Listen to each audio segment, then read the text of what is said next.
Hey guys, Aaron Cybertron Zhang here, and today I'm back with another episode of Road to Ranked, where I climb the online series 10 ladder and provide live commentary as I go. We kicked off a brand new ranked season a couple of days ago, so we're just trying to get back to Master Ball tier, and in the last episode, we featured a really fun Sun team with Choice Band Groudon, AV Tapu Koko, Lifelorn Venusaur, Choice Scarf Entei, so we'll be playing a couple more matches with it today. Thanks once again to Hirofumi Kimura, the 2019 Japanese National Champion for the team, and let's get started. This is a really interesting matchup because they have Zacian with Rain. So this is maybe where Koko can come in handy with Electro Web. Wow, this is a really interesting team. Because, like, you know, Volcarona doesn't love being in the rain when there's a Politoed. There's a lot of Trick Room stuff. In fact, like, Stack, Hatterene, Poly, Serena are all pretty good under Trick Room. But then Zacian is generally a pretty speedy Pokemon. Now, in general, Groudon is pretty good, right, into pretty much all of my opponent's Pokemon. They don't have great Precipice Blaze resists other than Serena. Trick Room is something to watch out for, as well as Shuka Berry on Stack Attacka, because we won't one-shot with Venu if they have the Shuka Berry. Now, they don't have Fake Out. They don't have Fake Out, which is pretty good for us. I guess the main issue is I don't think they lead Politoed, but they'll probably have it as a switch-in. So I'm thinking we go with Venusaur and Entei, actually, with Groudon and Incid in the back. I think Koko could be interesting for Electro Web into Precipice Blades. But the problem is that, like, Zacian will just outpace the Koko. So you just outspeed us and one-shot us, potentially. So, yeah. If Zacian were slower, maybe I'd consider it. But, you know, one of the downsides of Koko relative to Alecki is that, of course, Alecki's significantly faster and gets a faster Electro Web off. So, yeah. Thanks so much, as always, for watching Road to Rank. If you haven't seen the last episode, would highly recommend it, as it features a lot of the ways, like, different modes that you can operate with this team. And, yeah, question of the day, I want to know what your favorite Series 10 team, either we've tried or you've used so far, is down in the comment section below. For me, this is honestly definitely one of them, but I think one of my other answers would have to be the Groudon Shedinja team that we featured a while back. That was super cool. With Guzzlord. Okay, obviously this is a really good lead for Entei, but, like, me switching Venu out into Groudon is actually so obvious that I almost don't want to make that play. And instead just pivot Venu out into Incineroar and Eruption. Because, okay, so the idea here is I expect them to switch Serena out into Politoed, and with Venusaur being faster than the Serena, we'd switch out first, meaning that Groudon would come out first, set up the Sun, but then Serena would switch out second, bringing in Politoed, setting up the Rain. So, I'm going to position to potentially switch out this next turn, but not this first turn. White Herb, okay, that's interesting. Okay, they actually stay in and just attack, which I'm fine with. Although I could have just gone Eruption Sludge Bomb. I don't know if Eruption one-shots Serena even. Like, it is obviously super effective in full power, but... Okay, that gets knocked out. Nice. That actually puts us in an amazing position, because now, what do you even do? If you bring out Politoed, well, I just pivot Instant out into Groudon, Eruption, there's Zacian. If you don't bring in Politoed, well, I have a free Fake Out into the Zacian. You don't have Serena to support it anymore. So, yeah, they are in a really tough spot, I think. That turn one played out really well, and it was relatively safe, right? Like, this is the power of Choice Scarf Eruption on the Entei. Wide Guard is one of those moves you really don't want to run into, so Wide Guard Stack Attacka, for example, would cause some issues, but yeah, you just committed to protect a Zacian, so I'm just going to make this play every time. Zacian will probably want to consider switching out, but the thing is that there is nothing on the team that really takes an Eruption in Sun super well anyway, right? So, they bring out Hatterene, and yeah, like, there's just... I feel like Zacian and Hatterene don't synergize really well at all, right? Because, like, Hatterene normally wants to set up Trick Room, and it's one of the slowest Pokemon in the format, but Zacian's one of the fastest Pokemon. So, it makes speed control for my opponent's side also a little bit awkward right now. And this just puts us in a position to just click Precipice Blaze. Actually, we don't even need to click Precipice Blaze. I don't want to rely on missing that right now. Ooh, they have Hypnosis, though. That actually changes things. Because I don't know if a +1 Stomping, or sorry, a Banded Stomping KOs Politoed. Precipice Blaze is just so strong.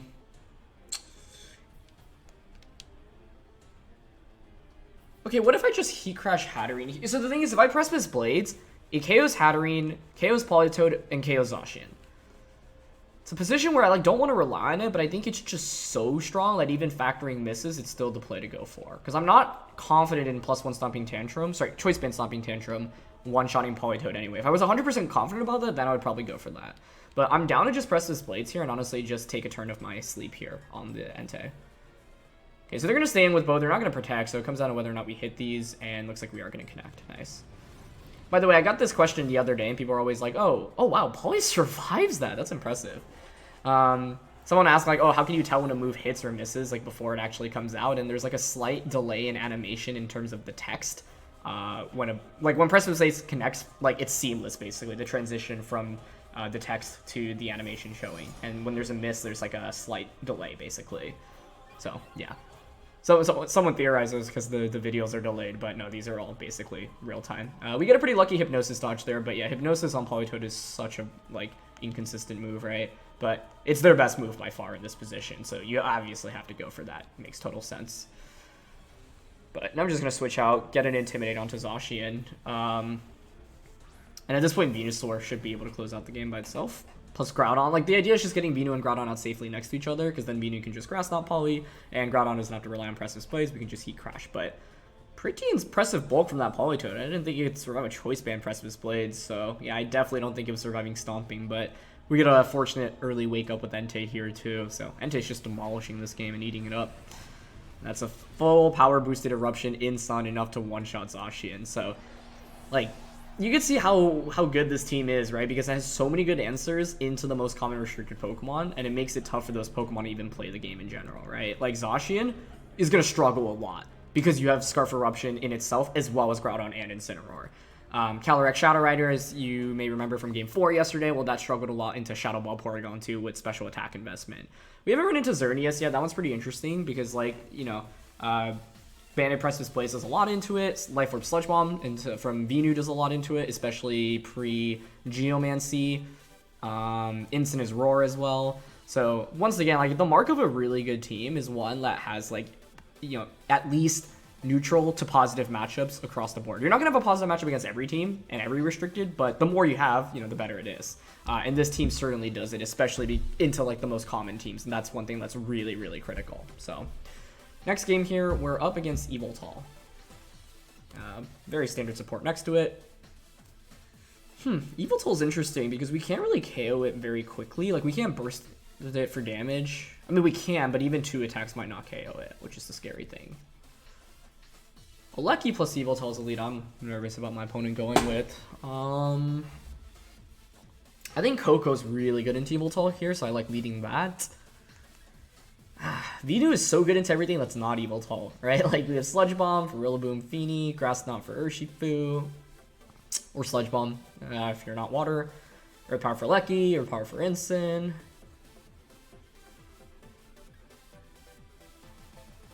Also, like, I don't think my Incin's really good at all here. So I'm thinking, like, Koko, Entei, Groudon, Venu. I just love Entei as a lead because it's like, you can just pivot out the partner next to it to set up the Sun for it on turn 1. And you can't click Fake Out into it. Well, or you can't, but you can't flinch it. I think this is generally pretty consistent. I could also consider just leading Groudon immediately. Like, that's the other consideration here. Because it just applies so much damage. You know what? I actually think I'm kind of down for that because the main thing Groudon doesn't want to go up against in this lead matchup is Rillaboom. But are you really going to lead a Rillaboom into a team with Insane, Groudon, Venu? Like, there's just so much anti-Rillaboom here that there's a good chance they don't even bring it. Although, you know, like we saw in, what, the 3rd game yesterday, like, it's still a strong bring just because of Grassy Glide in itself. So that's Alecki and Yveltal? Okay, Alecki Instant, that's also fine by me.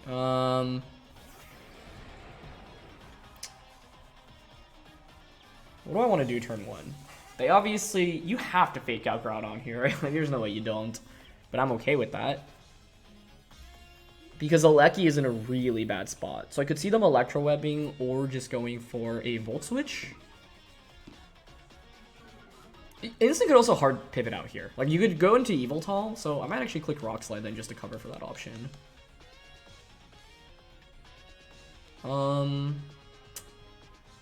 I don't mind Electro Web here and Rock Slide. Actually, what would they switch in here? So we already know 2 of the Pokemon, Incin Aleki. Should be Eviltal. And I would think Urshifu is their fourth, because otherwise your Porygon matchup is pretty subpar. Which means, yeah. Actually, you do have pretty good switch-ins, but... I'm down to Electro Web and Rock Slide turn 1, I think. We're not going to get much damage, but Groudon here just applies so much pressure early. Yeah, so there's Fake Out. That's fine. Oh, your Screams Aleki. That changes a lot. That does change a lot.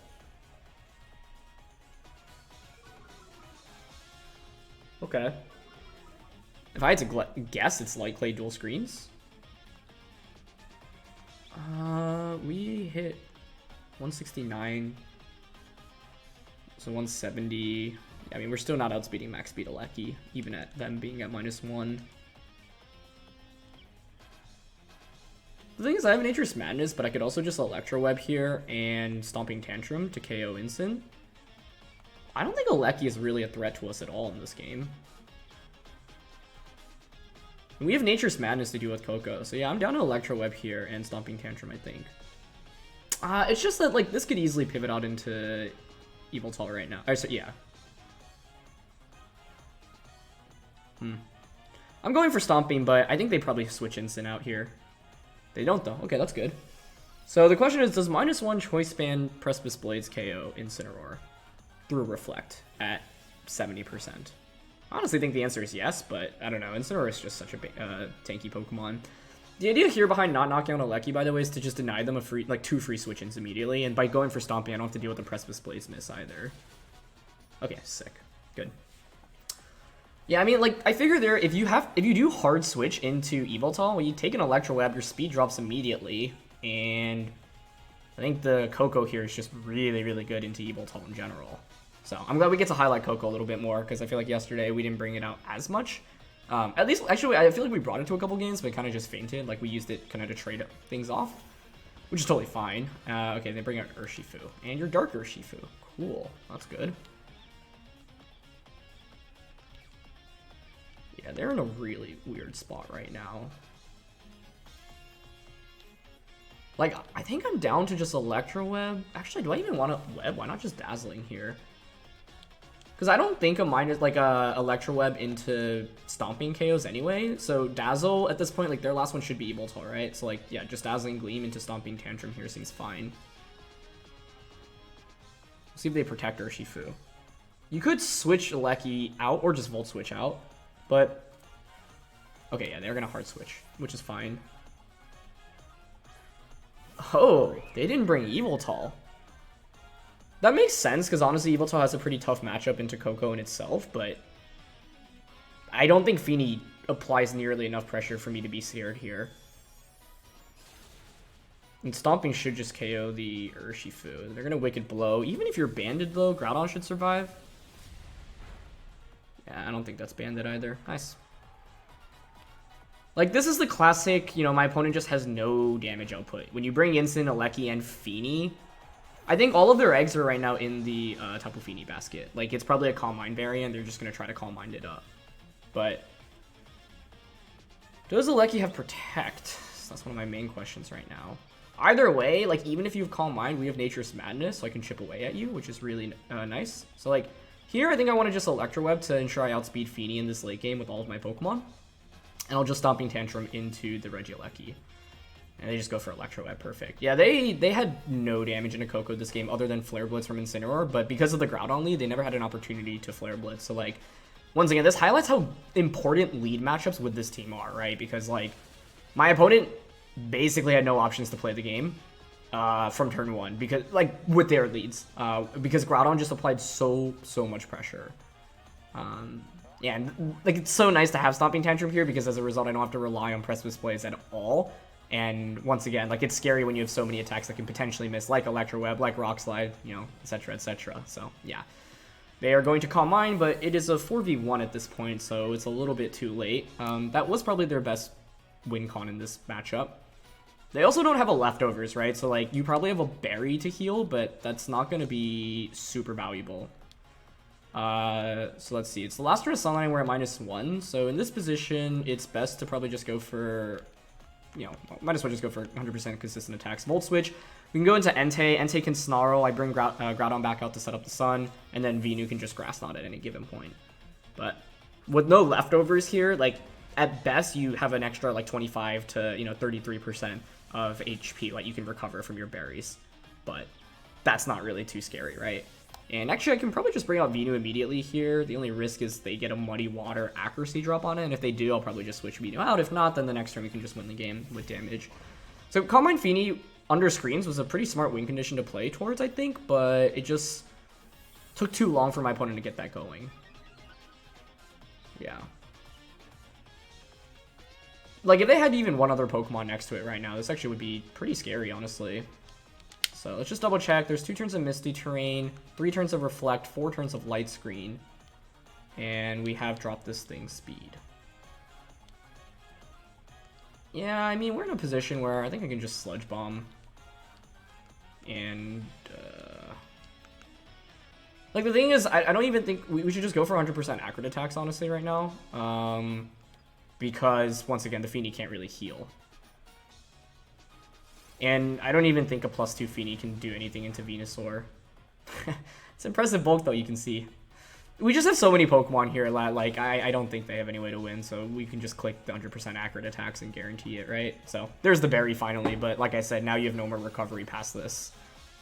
So, like, yeah, you'll heal up for 1 turn, but now it's just another turn away from getting KO'd.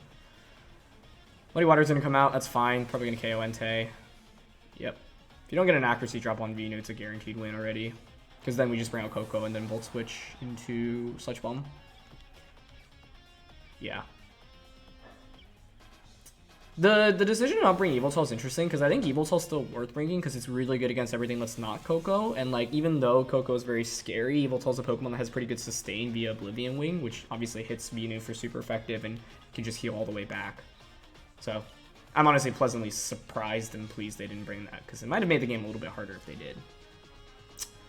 But we're gonna Volt Switch. Pretty impressive bulk, but that's fine. With no accuracy drop, like Sludge Bomb's just a guaranteed KO here. And so this is an example of an endgame where it's like, I don't need to go for anything that's not 100% accurate, so why risk it, right? Like, I don't need to Snarl. I don't need to go for Electro Web or Nature's Madness. Let's just keep chipping away at it because we know like these are all guaranteed hits that will, you know, just slowly whittle away at it. And like, the time you don't want to do stuff like this is, or there are multiple moments, but one example is if like Feeny had something that was really scary next to it, or something that like I underestimate that could pick up a big knockout.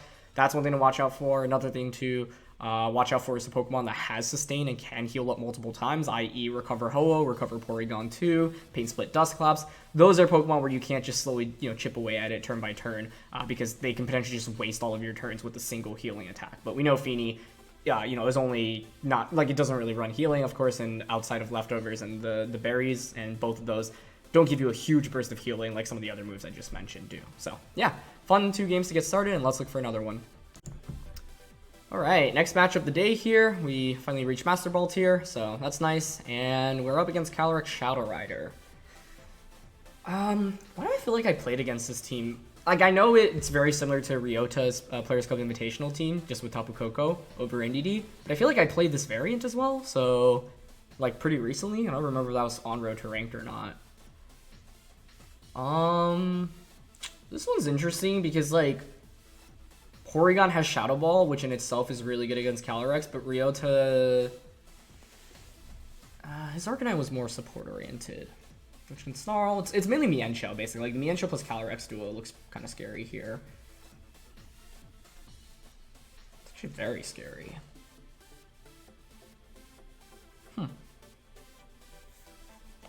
Precipice Blade spam in general is really good, but there's 2 Wide Guard users in Mienshao and Stakataka, and if I Precipice Blades with Choice Band into a Wide Guard, it really puts us in a weird spot.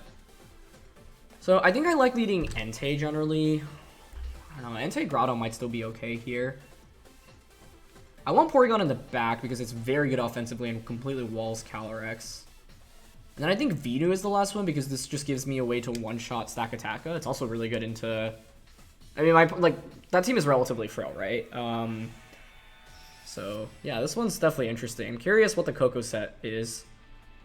5 of the 6 Pokemon are the same from Ryo Totsubo's Players' Cup Invitational runner-up team.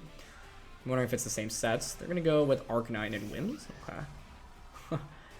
We have to pay attention. If they don't have Intimidate here, then it's a beat-up set, which would be really interesting. But it's just Intimidate. Okay, Tailwind Will-O-Wisp here is the play that makes the most sense, so we can just pivot Groudon out into Porygon, and Eruption is what I'm thinking here. The only downside is I set up the Sun for the Arcanine to potentially take advantage of. Also, low-key, I could just pick up a double KO here, because even with Will-O-Wisp and Intimidate, I would think Eruption into Precipice Blades KOs. But the thing is that Arcanine doesn't really do much for my opponent right now, so I actually don't mind it being on the field. So, yeah, I think Eruption into Porygon is fine. They're probably Tailwind, but Porygon allows us to sustain a little bit and stall out that Tailwind and potentially Trick Room. Because if we get a Trick Room up, then Precipice Blades from Groudon is obviously just incredible, and we don't necessarily even need to rely on that. Choice Band Stomping Tantrum in itself is also quite good here. So, let's pivot the Groudon out. At worst, they Snarl turn 1, but if you Snarl, Whimsicott still takes so much damage. Maybe you protect Whimsicott and Snarl, but even then, that's fine. Getting a special attack boost here is really nice. They're going to Tailwind, perfect, no problem. Okay. Oh, they actually just Flare Blitz. That actually might have... Oh, Entei. That's got to be Banded, right? Was Ryota's Arcanine offensive? Or actually, I mean, either way, that was a really good play. Ooh. That has to be Banded.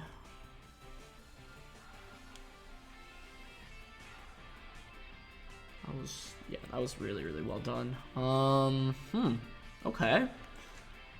Now, you would think they taunted to Porygon to deny me from Trick Rooming. I really need this Arcanine out of the way. So, I'm actually just going to try attack it. Okay, Wind Protects, perfect. I don't need to target that. In fact, I don't want to KO that right now. It's probably Flare Blitz into Porygon here. I actually think I needed to sacrifice Porygon, or sorry, sacrifice like Venusaur in that position, because the problem is now my opponent just gets 2 free switch-ins. Oh, this Arcanine was actually so impressive. I don't think Ryota's was choice banded, but I honestly don't remember because he didn't bring it out that much. But I think his was a support set. I'd have to double check, honestly. Either way, he played that turn 1 perfectly, and turn 2 perfectly. Because now you just brought Calyrex, yeah, and you can just chain and snowball really quickly now. Although that was risky, right? Because they just protected, so if I actually just click Trick Room there, maybe I needed to click Trick Room there, honestly, and say, okay, well, if you have Taunt, then it's kind of just doomed. Because now I just get, like, the game just snowballs too quickly from Calyrex's end, I think. Because I have no switch-ins into Astro Barrage, and Porygon can't heal or Trick Room. Yeah, I needed to sacrifice Venu there. Like, switch it out, because Venu's not even that important in this matchup. Switch it out, let them pick up the knockout onto it, and then you take so much recoil damage. Although, with the recoil, you wouldn't even faint necessarily, would you? Huh. Yeah, this lead was so good on their end. Props to them. Yeah, I mean, there's no way I get this Trick Room up. I actually maybe should have clicked Shadow Ball, because I could see them... yeah, okay. So their answer against, they don't have Taunt. It's Protect, I see. I see. It's Protect, Encore, Tailwind, and Moonblast, I would presume. Yeah. Meaning that they actually had no way. Yeah, like, and their answer to against Trick Room would have been to... Yeah, and the Tri-Tech, unfortunately, also goes into Calyrex. This Groudon does have a ton of special defense investment. It's literally like near max HP, near max Spadef. So it's actually possible for Groudon to still pull this one off for us. Because Venu is pretty good into their remaining Pokemon here. So I'm just going to go for Heat Crash and Try Attack. They're at +1 and they have Life Orb, so I don't know. Like Moonblast plus Astro Barrage is probably a KO, but we'll try our best. I think, yeah, I should have just either switched out Porygon earlier or gambled and just clicked Trick Room. It's like a, fairly reasonable assumption to think that there's a Taunt. But that's the thing with Whimsicott. You can only fit so many good moves, right? Moonblast, Encore, Tailwind, Protect is probably actually the most standard, and Taunt is not nearly as common as Encore as... Like, back then it was kind of the other way around. Okay, Wind Protects. I mean, that actually is a big potential opportunity for Groudon here. Okay. They actually failed to knock out Porygon, too. Do we survive? Nice. Look at all that special defense investment. I would hope Choice Band Heat Crash here KOs. Let's see. Like, I think they had very little reason to not click Moonblast with Whimsicott there. Because if you just double up on Groudon, I just faint there. But they gave me an opportunity to actually KO the main thing that was basically sweeping my team. And now I have two things I can target into Whimsicott. So what is my opponent's last Pokemon? That's Mienshao. That is not really what we want to see, I think. Yeah, maybe they're fine then, actually. Because you can just double KO me right now.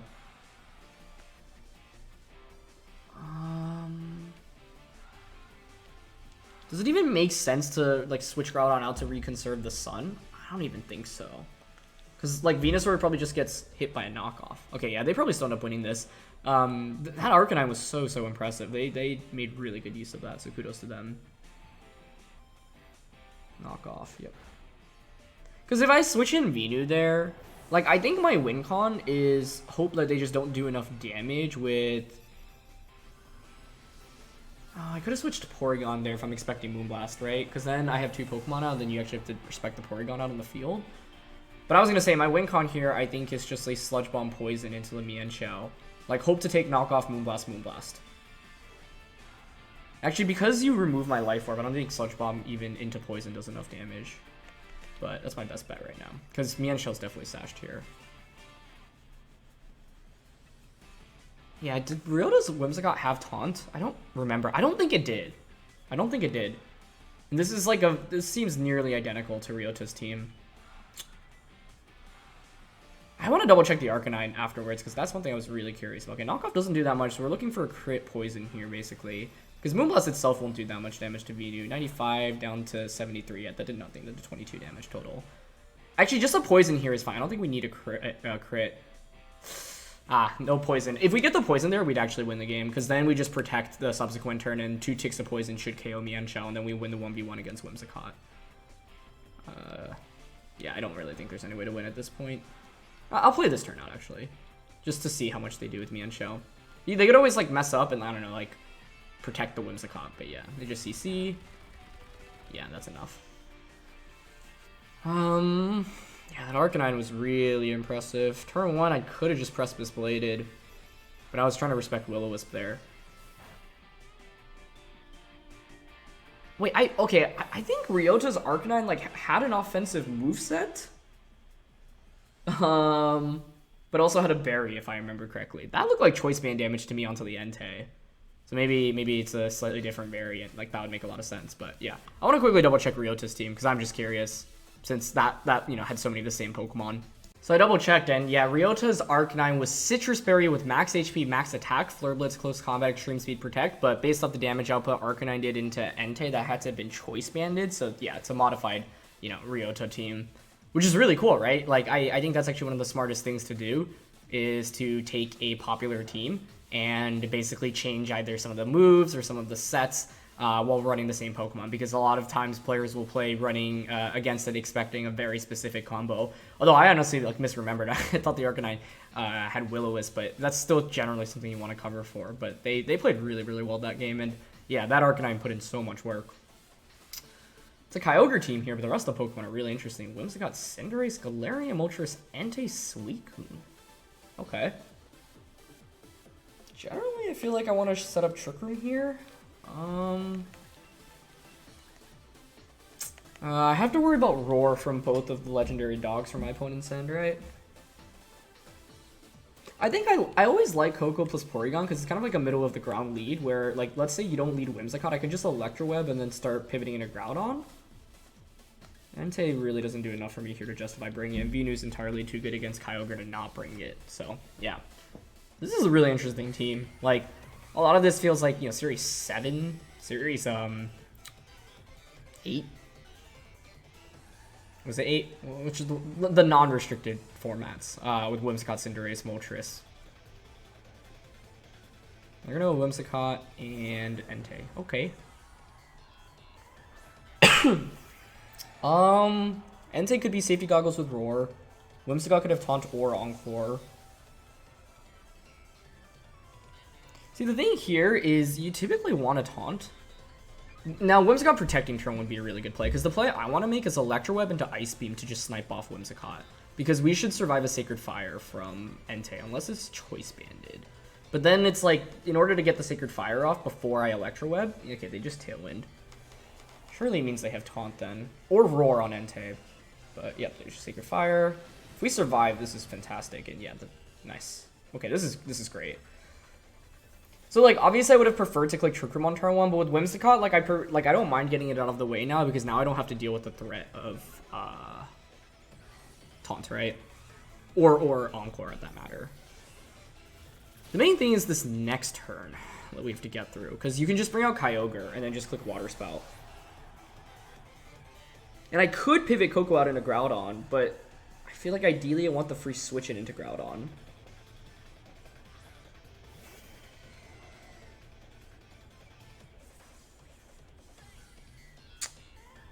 That doesn't look like AV Entei, by the way. So they might actually have Roar here.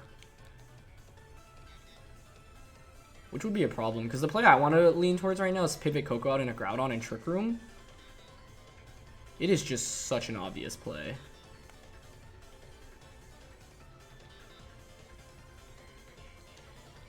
Maybe Porygon can survive here anyway. Because Entei shouldn't do any damage into Porygon, so actually, maybe I'm down to just Electro Web and Trick Room. Volt Switch actually is probably better, but I think Koko faints anyway before I get to move. Yep, so there's Water Spout. Yeah, Porygon survives. We'll take any hit from Entei here, so it's a question of whether or not you have Roar in this position. Or flinch me with Iron Head. Okay. Whew. That's not that common of a move on Entei, but that's really scary. Perfect. Now I just get Banded Groudon in, and they click Tailwind, so... That's the thing, right? With Whimsicott, I just want to make sure I don't get nothing off on turn 1. The only thing is with Whimsicott, it's like sometimes when you play too safe around it, it can feel a little bit frustrating because you get punished for it, but that's okay. Like, we're in a really good position now, where we have a free Precipice Blades to launch. You would think they want to switch out the Kyogre, and they don't have a switching into Tri-Attack at all. So I think Precipice Blades Tri-Attack is just the most optimal here. This is a situation where it's just way too good to use Precipice Blades, and we don't have a big enough lead to try to not go for, like, to go for any other attacks that are not as accurate. So they have Cinderace, so this is just a free double KO if you don't protect.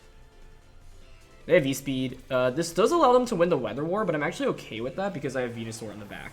So that actually helps me because Venusaur just thrives under Rain in Trick Room because now I'll just outspeed the Kyogre.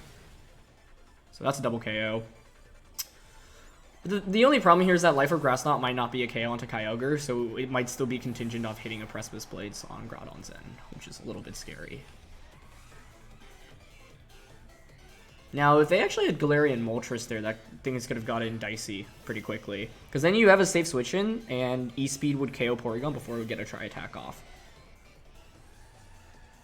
So it actually made it a bit more optimal to switch out Porygon there just to make sure something doesn't faint to conserve for the Weather War here. Because now I lose the Weather War. But I'm okay with that because I had Venusaur in the back. Thank goodness we brought that, by the way. If it was anything else, we would have hard lost, and that's exactly why I think we needed to. So, just Grass Knot, Precipice Blades here. And Blades connect, so that's should be a game over in itself. Oh my goodness, that is so strong. Yeah, I mean, yeah, Precipice Blades is like the best move in the game when it hits. But it doesn't hit all the time. I saw people talking about how, like, Calyrex, you know, it's crazy that the Calyrexes have dual spread moves that hit 100% of the time. Whereas Groudon, you know, has to unfortunately rely on Precipice Blades. But, yeah, AV Kyogre, Modest Max, Focus Sash Whim, Misty Terrain. You don't see that all the time. That's really interesting. Life Orb Cinderace. This is just like old Cinderace. Yep, Max. Scarf Moltres. That's pretty cool. So this is designed to outspeed Calyrex Shadow Rider. Right? So you can fire a Route to just KO it. Taunt. Ancient Power for Volcarona. Rocky Helmet Entei. Oh, that was the item. Yeah, you can see they, like, Iron Head was absolutely the correct play onto Porygon. You could also go for Stone Edge and aim for a crit, I guess, but then lower accuracy. versus Ironhead crit or flinch there would prevent me from setting up Trick Room, and then just Citrus Suicune. Cool. That's going to be it for this one. So thank you so much as always for watching. Thank you to Hirofumi for the team. Once again, details are in the description below. And yeah, if you're looking for just a really good, consistent team to climb the ladder with, this is really one of my top picks that I've tried out in recent weeks because it just has so much firepower. It has a lot of good bulk, but also so much damage. I can just like, you know, potentially win the game on turn 1 or turn 2 of the game. Has a lot of fun sets in general as well, and generally is just really darn consistent. The main thing you really have to play around with this team is, you know, just dealing with potential misses because you can miss so many attacks. Electro Web, Nature's Madness, Precipice Blaze, Rock Slide, for example. But outside of that, like, yeah, it is just really, really consistent and strong. So not to say that, you know, the other teams we featured aren't that, but, you know, we featured a lot of the more obscure restricted Pokemon recently. Those Pokemon are really fun, but they are typically a little bit more difficult to win with, and it's not like you can still beat any team with it. You just have to work often harder for those wins, right? Whereas with this team, like, you can sometimes even play in autopilot mode and still kind of rack up victories just because of how well constructed it is. So yeah, just want to give props to Hirofumi for building, I think, one of the most complete teams I've seen in Series 10, one of the most consistent teams, and this would really be one of my top picks if you're looking for something to just quickly, you know, try to get to Master Ball tier with. So yeah, thanks so much as always for watching. Leave a like if you enjoy, and I'll see you all soon. All right, peace.